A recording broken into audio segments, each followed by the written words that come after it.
Hello everyone, welcome to my YouTube channel. In today's TikTok video tutorial, I want to show you how to delete or remove the follower request on your TikTok account.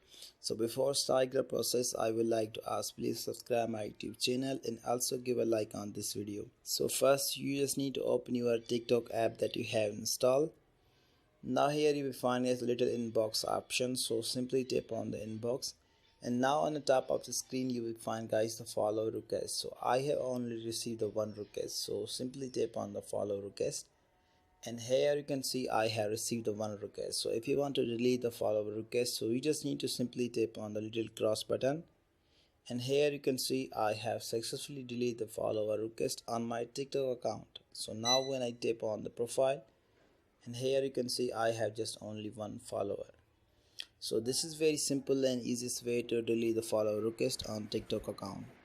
I hope you enjoyed this video, and if you want to get the more videos regarding a TikTok, so you just need to subscribe my YouTube channel for more latest videos. Thank you so much for watching.